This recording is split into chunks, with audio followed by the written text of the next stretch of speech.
लेकिन आज के डेट में भी अगर लोकसभा चुनाव हो जाए इस देश में तो बीजेपी को 350 सीट, बहुमत से 50 सीट आगे का आंकड़ा आज भी मिलते दिख रहा है।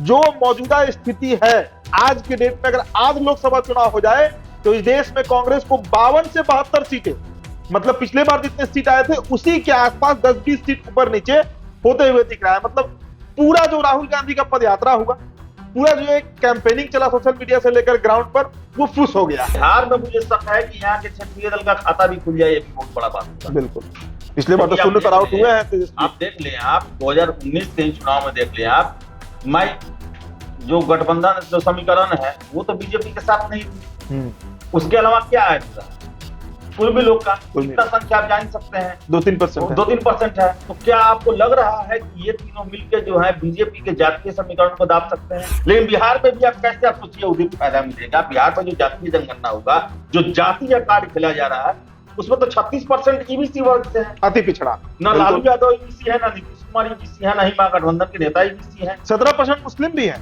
बिहार में 40 लोकसभा सीटों में 22 से 24 सीटें जो है वो बीजेपी जीतते हुए दिख रही है। 22 से 24 लोकसभा सीट ऐसे हैं जहां जनता का जो मूड है, जनता का जो रुख है, वो बीजेपी की तरफ है।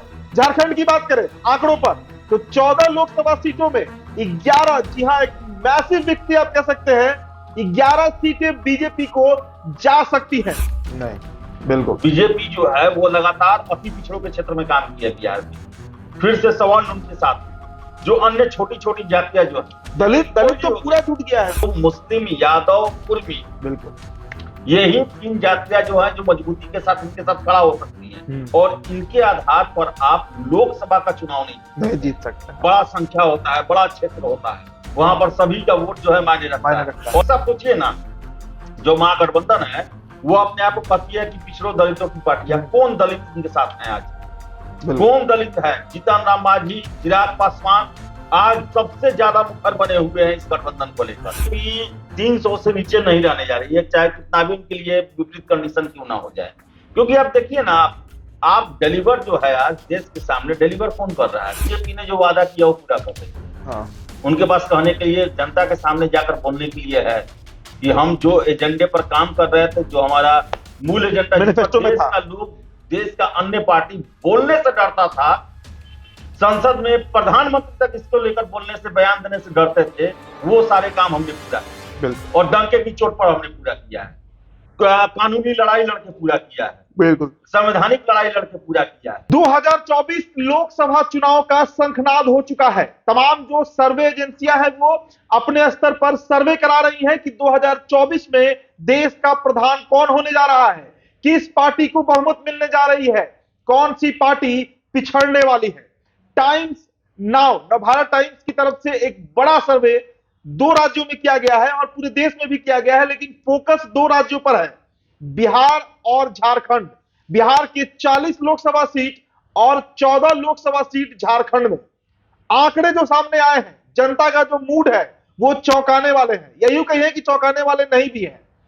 बिहार में 40 लोकसभा सीटों में 22 से 24 सीटें जो है वो बीजेपी जीतते हुए दिख रही है।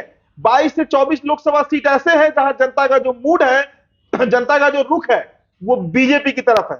झारखंड की बात करें आंकड़ों पर तो 14 लोकसभा सीटों में 11, जी हां, एक मैसिव विक्ट्री आप कह सकते हैं, 11 सीटें बीजेपी को जा सकती हैं। महज 3 सीटें ऐसी होंगी जहां पर झारखंड मुक्ति मोर्चा, या यूं कहिए कि जो विपक्षी पार्टियां हैं, वो जीत सकती हैं। वोट प्रतिशत की अगर बात करें तो 44% इस 2 राज्य के, माफ कीजिएगा, पूरे देश के 44% वोटर जो हैं वो बीजेपी के साथ हैं। आपके जहन में यह सवाल जरूर आ रहा होगा कि आखिरकार इंडिया अलायंस, इंडिया गठबंधन जो बना, उसका क्या होगा। आप खुद इसका आकलन इस बात से लगा सकते हैं कि 40 लोकसभा सीट जिस राज्य में है बिहार में, वहां पर 6 पार्टियों का एक गठबंधन है, महागठबंधन, जो इंडिया अलायंस के पहले से चला आ रहा है। उसे महज 15 से 17 सीटें ये सर्वे बता रहा है। तो नरेंद्र मोदी का जो मैजिक है वो चल रहा है, इसमें कहीं दो राय नहीं है। 3 राज्यों के चुनाव परिणाम भी हमारे सामने है, मध्य प्रदेश, छत्तीसगढ़ और राजस्थान। इसके अलावा बड़ा सवाल यही है कि इंडिया गठबंधन बनेगा, नहीं बनेगा, क्या होगा। और पूरे देश के अगर हम लोकसभा सीटों की बात करें जो नवभारत टाइम्स ने कराया है, आदेश जी हमारे साथ इस चर्चा में मौजूद है, हम लंबी चर्चा करेंगे बीजेपी क्यों मजबूत हो रही है। लेकिन 308 से लेकर 328 सीटें अकेले बीजेपी को, एनडीए की मैं बात नहीं कर रहा हूं, सोचिए आदेश जी 308 से 328 सीटें अकेले बीजेपी को, मतलब पिछले बार जो 303 सीट आया था उससे भी बड़ा बहुमत बीजेपी को इस बार मिलते हुए इस सर्वे में बताया जा रहा है। और भी जो एजेंसियां हैं वो सर्वे कर रही है वो इसी के आसपास, कोई 325 सीट बता रहा है, कोई 328 सीट बता रहा है, कुछ सर्वे 334 सीट भी बता रहे हैं। आदेश जी, इंडिया गठबंधन पिछले 8-10 महीनों से प्रक्रिया में है, 3 बैठक हो चुकी है, इसका परिणाम अब नहीं दिखा। सबसे तो पहले 3 राज्यों के चुनाव परिणाम ही चौंकाने वाले थे। और सबसे बड़ी बात, अगर हम बिहार के परिप्रेक्ष्य में चर्चा हम बिहार पर ही करेंगे, यहां पर नीतीश कुमार नौकरी दे रहे हैं। यहां पर नीतीश कुमार अब तो बिहटा में वो फैक्ट्री का उद्घाटन, मतलब वो करने गए थे, देखने भी गए हुए थे, यहां पर अब एमएनसीज को बुला रहे हैं। और सबसे बड़ा जो मुद्दा नीतीश कुमार बनाना चाह रहे हैं वो जाति जनगणना का मुद्दा और आरक्षण का मुद्दा है। इतना मुद्दा है नीतीश कुमार, तेजस्वी यादव और वामदल के पास, लेकिन बीजेपी उसके बावजूद 22 से 24 सीट, और अभी तो खैर 3 महीना का समय है, तब 24-25 सीट के आसपास बीजेपी लाते हुए दिख रही है। मूल कारण क्या लग रहा है? देखिए, सबसे मूल तो कारण है कि नरेंद्र मोदी के अलावा विपक्ष के सामने कोई चेहरा नहीं है। सबसे बड़ा बात चेहरा नहीं है। आप देखिए कि और जो इच्छा शक्ति जो होती है वो नजर नहीं आ रही है। इंडिया अलायंस को लेकर देख लीजिए, 3-4 महीनों से सुस्त पड़ा हुआ है। 3 राज्यों के चुनाव आए, उसके बाद राहुल गांधी का आप एक भी प्रोग्राम या फिर कोई भी उनकी उपलब्धि या फिर जनता के बीच में जाना या फिर इंडिया अलायंस को मजबूत करने के लिए कोई प्रयास आप देखे हैं? तब हफ्ता दिन हो गया, हफ्ता दिन से अधिक हो गया, 11 दिन हो गए, कोई प्रयास नहीं किए गए। प्रयास का वो तो अनुपस्थित ही है, उपस्थित है, प्रयास कोई नहीं किए गए हैं और न ही उनके नेताओं के द्वारा कोई सामूहिक प्रयास का कोशिश किया जा रहा है। तो कैसे हम मान लें कि ये गठबंधन इतना जल्दी बन जाएगा, सीटों का बंटवारा हो जाएगा और सबसे बड़ी बात, जनता को ये यकीन दिला देंगे कि ये नरेंद्र मोदी से बेहतर शासन दे सकते हैं। दूसरा चीज देख लीजिए, मुद्दों का अभाव है जी। मुद्दा इनके पास कुछ है, केवल बस मोदी को हटाना है। भाई मोदी को क्यों हटाना है? नहीं है तो महंगाई है, बेरोजगारी है, जाति जनगणना है। ये देखिए, महंगाई, बेरोजगारी, ये जो है जब से देश आजाद हुआ है तब से ये समस्या रहा है जी। ये इंदिरा गांधी के समय में भी रहा, ये राजीव गांधी के समय रहा, ये अटल अडवाणी के युग में भी रहा, मनमोहन सिंह के समय रहा, ये मोदी जी के 2014, 2019 हर एक चुनाव में रहा। अब जो है ये बेरोजगारी और गरीबी और ये सब चीज जो है बस चुनावी नारा है, जनता भी इसको ध्यान में रख के वोट नहीं करती है। बिल्कुल। बात कर रहे हैं आप बिहार में जो है नीतीश कुमार नौकरी दे रहे हैं, जातीय जनगणना कराएं, सब कुछ कराएं, लेकिन सबसे बड़ी बात ये देखिए कि ये जो है ना, ये काम जो हो रहा है भोज के समय कोहरा रोकने वाला। आप ये अगर ये काम 2020 से अगर सिलसिलेवार ढंग से किए रहते तो इसका जनता पर इसका असर भी दिखता। अब बहाली की बात कर रहे हैं, बहाली में आप देखिए ना, 1,70,000 की ये बहाली निकाला गया, ज्वाइन कितने किए? 90-95 हजार के आसपास। लेकिन एक माहौल तो बन गया ना, एक माहौल बना, देखिए इसको नौकरी लेना था, ले लिया, वो सब हो गया। लेकिन ऐसा नहीं है जैसा जो आप कार्यप्रणाली अपनाए हुए हैं शिक्षकों के लिए ही, जैसे आप कह रहे हैं 15 किलोमीटर के अंदर में रहना है, आपको कोई बयान नहीं देना है, कार्रवाई की जा रहा है, तो ये लोग को लग रहा है कि भले आप नौकरी दे रहे हैं लेकिन वो नौकरी में जो एक फ्रीडम जो होता है ना, वो शर्तों के साथ आप दे रहे हैं। बिल्कुल बिल्कुल। और ये एक पब्लिक स्टंटबाजी चल रही। बताइए, नीतीश कुमार को 18 साल बाद याद आया कि आप बेटा में ब्रिटानिया का फैक्ट्री लगना चाहिए। बिल्कुल। अभी जो है बिजनेस समिट करा रहे हैं ये पटना में, तो क्या 18 साल से बिजनेस समिट नहीं, देखिए केवल ये बरगलाने की कोशिश हो रही है। बिल्कुल।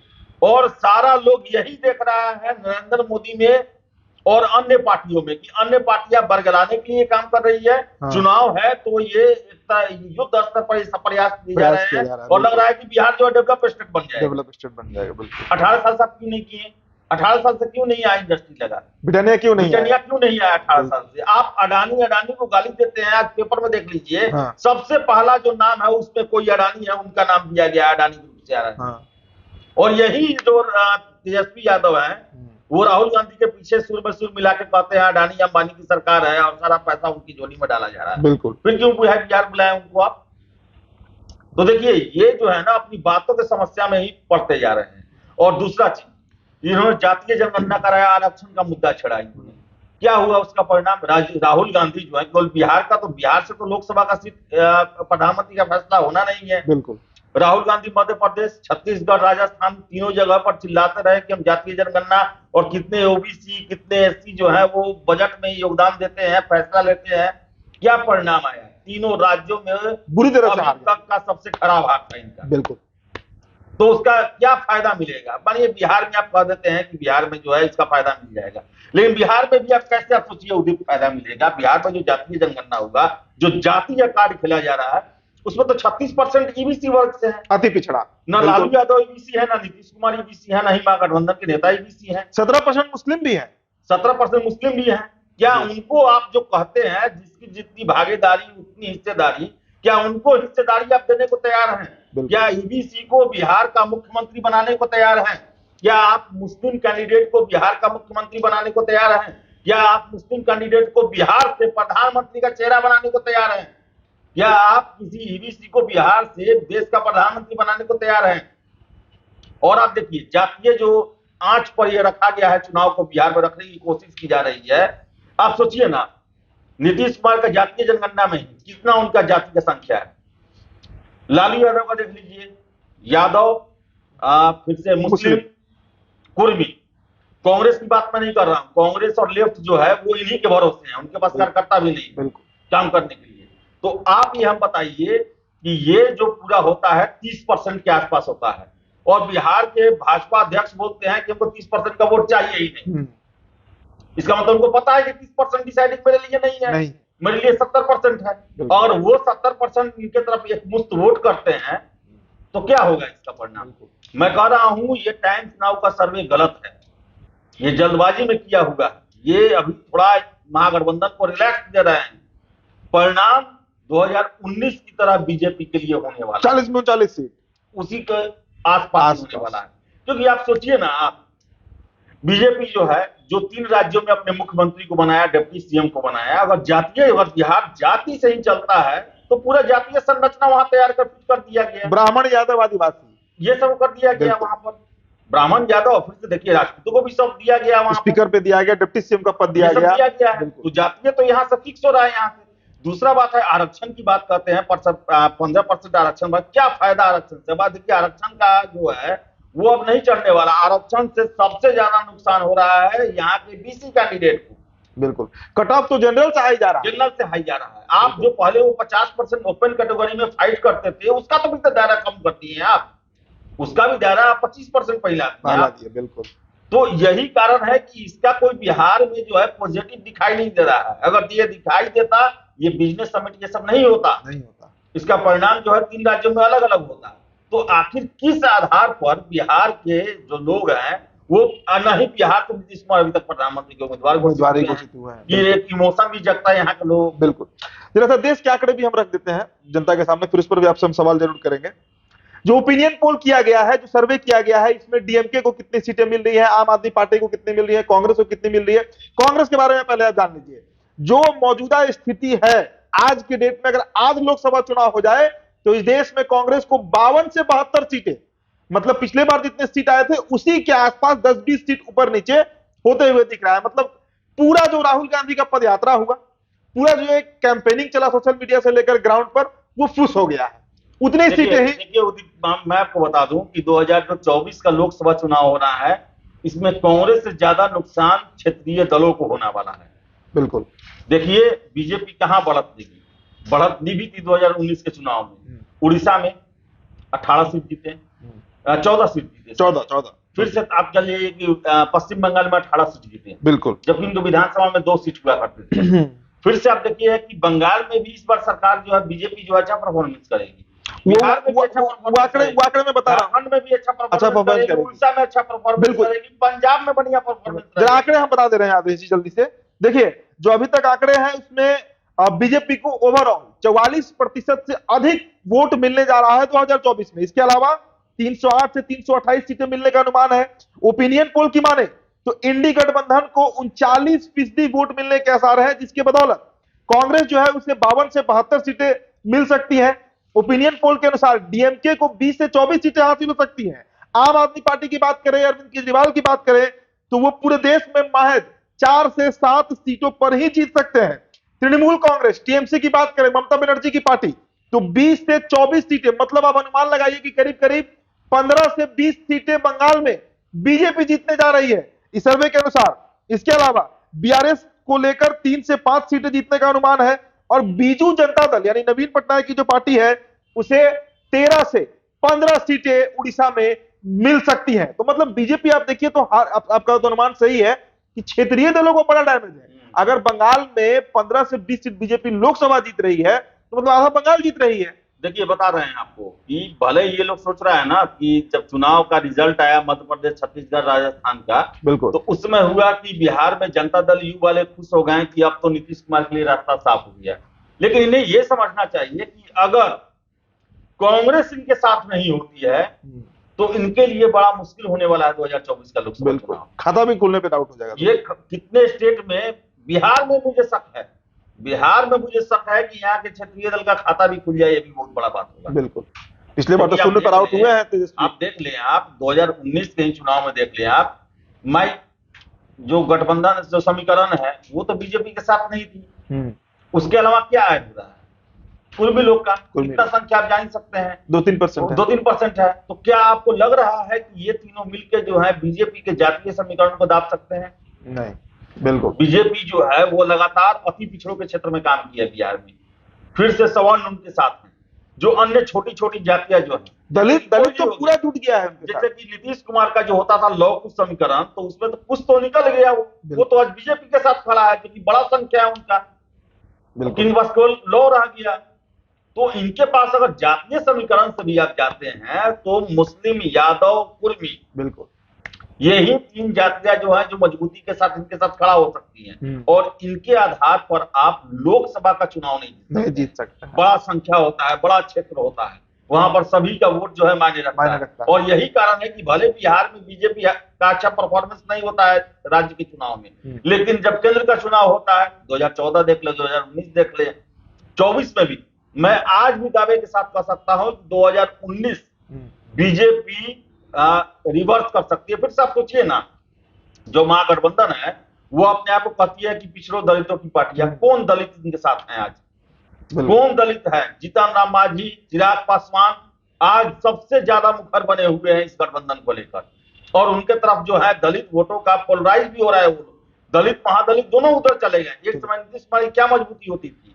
महादलित वोटर, जो कि बहुत बड़ा संख्या था, लौ कुश, ये बहुत बड़ा संख्या, पसमानदा मुसलमान, बिल्कुल, ये सब मजबूती होता था। लेकिन आज वही इनके लिए विरोधी काम कर रहे हैं। कैसे आप एक तथ्य आदेश जी मैं जोड़ना चाहूंगा, क्योंकि हमने पसमानदा मुसलमान का जब जिक्र कर दिया, 1997 से 2005 तक जो पसमानदा मुसलमान जिनकी बिहार में आबादी 12 से 13% है, वो आरजेडी के साथ थे। 2005 से 2020 तक यही पसमानदा मुसलमान जदयू के साथ थे।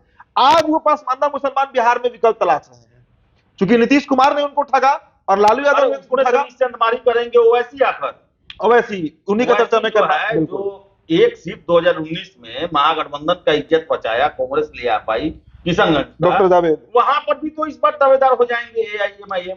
महज 35,000 वोट से एआईएमआईएम के प्रत्याशी हारे हैं कांग्रेस के प्रत्याशी से पिछली बार, महज 35,000 वोट। तो समझिए कि कैसे, किस आधार पर आप पुराने रिकॉर्ड के आधार पर नहीं जा सकते हैं।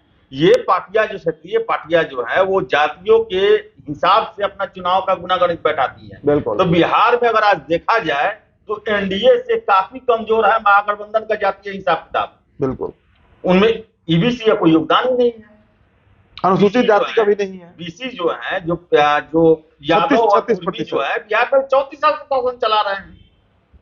ईबीसी कैसे उनको अपना हमदर्द मान लेंगे? जो बहुत सारी जातियां जो हैं, जो कि केवल ये पिछड़ा या और ईबीसी बीसी के नाम पर नहीं, वो अपना विकल्प जो है मोदी के साथ देख रहे हैं, वो बिल्कुल उनके साथ जुड़े हुए हैं। बिहार में 2 डिप्टी सीएम दिया गया अति पिछड़ा वर्ग से।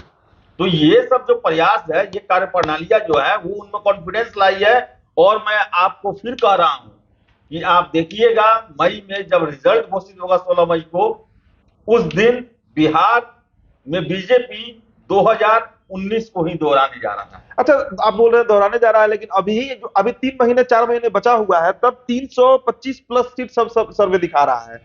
आपको लग रहा है कि माहौल, क्योंकि बीजेपी का जो कोर एजेंडा है, मुद्दा है, वो बड़ा मतलब समय के साथ आगे बढ़ रहा है। आप देखिए ना, 3 दिसंबर को चुनाव परिणाम आया आदेश जी, और इंडिया गठबंधन का बैठक 6 तारीख को होने वाला था, कैंसिल हो गया।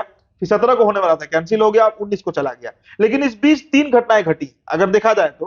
पहला, साहू जी के यहाँ 454 करोड़, पता नहीं कितना करोड़ निकला, कांग्रेस बड़ा तगड़े तरीके से बैकफुट पर आ गई। दूसरा मुद्दा आप पकड़िए, 370 पर सुप्रीम कोर्ट का जो मुहर लग गया, ये बहुत बड़ा सेटबैक हो गया पूरे इंडिया गठबंधन के लिए। वो तमाम दल जो इसका विरोध कर रहे थे, तो एक साथ कितने, उससे भी बड़ा मुद्दा मिल गया कि बीजेपी भाई यादव को सीएम बना रही है, बीजेपी ट्राइबल को सीएम बना रही है, और बीजेपी ब्राह्मण को भी सीएम बना रही है। तो अब असल मायने में आपको क्या लग रहा है कि 325 का सीट जो आंकड़े बताए जा रहे हैं, इससे भी अधिक आंकड़ा हो सकता है? देखिए, ओवरऑल बढ़ेगा ही बीजेपी का। बीजेपी 300 से नीचे नहीं रहने जा रही है, चाहे कितना भी उनके लिए विपरीत कंडीशन क्यों ना हो जाए। क्योंकि आप देखिए ना, आप डिलीवर जो है आज देश के सामने, डिलीवर कौन कर रहा है? बीजेपी ही कर रहा है, बिल्कुल, और दूसरा कोई नहीं कर पा रहा है। जो जनता में एक जो भविष्य के लिए जो होता है ना आशा, वो सारा बीजेपी दे रहा है। बिहार में आखिर क्या हो रहा है? बिहार की अगर हम बात करें तो बिहार में तेजस्वी यादव क्या दे रहे हैं बिहार के लोगों को? नौकरी की बातें कर रहे हैं कि हम इतना लाख नौकरी निकाल रहे हैं। नौकरी वास्तविक रूप से कितने लोग को मिल रहा है? आप ही ना खबर किए थे कि पूरे यूपी के लोग भरे हुए हैं यहाँ पर एग्जाम देने के लिए। तो यूपी के लोग ना करें, आप फ्रेश कितने कैंडिडेट को नौकरी दे रहे हैं? आप देखिए तो 4 लाख से अधिक नियोजित शिक्षकों को नाराज करके रखे हुए हैं। तो जितना आप जोड़ नहीं रहे हैं, उससे ज्यादा लोगों को अपने खिलाफ करते जा रहे हैं। फिर से आप आरक्षण का कर रहे हैं, आरक्षण से वो फायदा नहीं है। यही देखिए, आप 90 के दशक में जब आरक्षण का बात हुआ था, पूरा देश जो है वो सारे मुद्दे को छोड़कर इसके पीछे पड़ गया था। लेकिन बिहार में क्या 2 दिन खबर में चला, डाटा बना, ये सब हुआ, खबर सब कुछ गायब। बिल्कुल। और फिर से बिहार में डेवलपमेंट की आप बात करते हैं, तो डेवलपमेंट में क्या आखिर हुआ ऐसा? क्या आखिर जनता सोचेगी ना कि नरेंद्र मोदी में क्या से अच्छा क्या इन नेताओं में है कि हम इन्हें चुने, इनको वोट दें? अच्छा, कुछ मुद्दे हैं आदेश जी। राम मंदिर, 370, मुस्लिम तुष्टीकरण के विरोध में हिंदू तुष्टीकरण की राजनीति, आपको लग रहा है कि ये सब बड़ा कारगर हो रहा है बीजेपी के लिए समय के साथ? बीजेपी ने जो वादा किया वो पूरा कर रही है। हाँ। उनके पास कहने के लिए, जनता के सामने जाकर बोलने के लिए है कि हम जो एजेंडे पर काम कर रहे थे, जो हमारा मूल एजेंडा मैनिफेस्टो में था, देश का अन्य पार्टी बोलने से डरता था, संसद में प्रधानमंत्री तक इसको लेकर बोलने से, बयान देने से डरते थे, वो सारे काम हमने पूरा किए। बिल्कुल। और डंके की चोट पर हमने पूरा किया है। कानूनी लड़ाई लड़के पूरा किया है। बिल्कुल। संवैधानिक लड़ाई लड़के पूरा किया है। तो ये इनके पास मुद्दे हैं जिसको लेकर जनता के बीच में जाएंगे। 22 जनवरी के बाद कितना माहौल बदल सकता है? आप देखिए ना, पहले 22 जनवरी पहले आप देखिए ये लोग किस तरह पर उनको काटेंगे। पहले आप 22 जनवरी की बात कर रहे हैं, राम मंदिर जब उद्घाटन प्राण प्रतिष्ठा हो जाएगा, उस दिन जिस दिन लोग जाने लगेंगे, उस दिन किस आधार पर कांग्रेस, जदयू, आरजेडी, मुलायम सिंह यादव की पार्टी, सपा, ये सब जो है, जो कि एक समय पर राम मंदिर को लेकर विरोध किया है, लोग किस आधार पर कहेगा कि नहीं ये गलत? सेक्युलरिज्म के नाम पर। तो आज भी वही सेक्युलरिज्म तो कह रही है कि हमको 30% नहीं चाहिए, रखे अपने पास। बिल्कुल बिल्कुल। और उसी परिणाम है कि राज्य निकलते जा रहे हैं और सर्वे बता रहा है कि बीजेपी जीत रही है। बिल्कुल। तो जो सेक्युलरिज्म इनको एक दिन सत्ता में पहुंचाया था, आज वही सेक्युलरिज्म इनके लिए खतरनाक बना हुआ है, अभिशाप बन चुका है। अभिशाप बन चुका है। बिल्कुल। और यही कारण है कि उससे आगे निकलने की कोशिश करते हैं, तो वो आधारभूत खिसकने का डर रहता है। उसको बचाने के चक्कर में आप बहुत बड़ा चीज खोते जा रहे हैं। बहुत बड़ा जातीय जो समीकरण था ना, वो सारे को बीजेपी ने तोड़ दिया। जो पिछड़ा, दलित, महादलित, अति पिछड़ा, ये सब था, सब में बीजेपी ने संडमारी। हिंदू एक हो गए और हिंदुत्व के नाम पर सभी को एक कर रहा है। सभी एक हो गए हिंदुत्व के नाम पर। देखिए ये बहुत बड़ा मुद्दा है। जो है यहाँ कुछ भी है, लेकिन हिंदुत्व के नाम पर यहाँ पर लोग रहते हैं, चाहे वो यादव हो, चाहे कोई भी जाति का हो, सभी तो हिंदू ही है। हिंदुत्व का मुद्दा आएगा तो वो तो इमोशन जाएगा। सही बात। काट इन लोग के पास है नहीं भाई। भगवान शंकर को जल तो यहाँ सभी जाति के लोग चढ़ाते हैं, भगवान राम की पूजा सभी जाति के लोग करते हैं, और इस मुद्दे को बीजेपी जानती है। बीजेपी को पता है कि सबसे जो सॉफ्ट नब्ज है, जिस पर हाथ रखते ही वोट गिरता है, वो यही मुद्दा है। 22 जनवरी को तो अभी राम मंदिर का उद्घाटन होने जा रहा है, भव्य तैयारी चल रही है, और उसके बाद कितना माहौल बदलेगा ये भी देखने वाली बात होगी। लेकिन आज के डेट में भी अगर लोकसभा चुनाव हो जाए इस देश में, तो बीजेपी को 325 सीट, बहुमत से 50 सीट आगे का आंकड़ा आज भी मिलते दिख रहा है। कितना माहौल बदलेगा 2024 तक ये तो समय बताएगा, लेकिन विपक्ष मौन है, विपक्ष के पास मुद्दा नहीं है।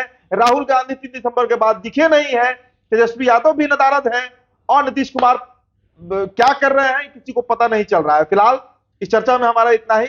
ये सर्वे पर आपकी जो प्रतिक्रिया होगी वो बताइएगा, हमारे चर्चे पर जो प्रतिक्रिया होगी वही बताइएगा। बहुत बहुत शुक्रिया।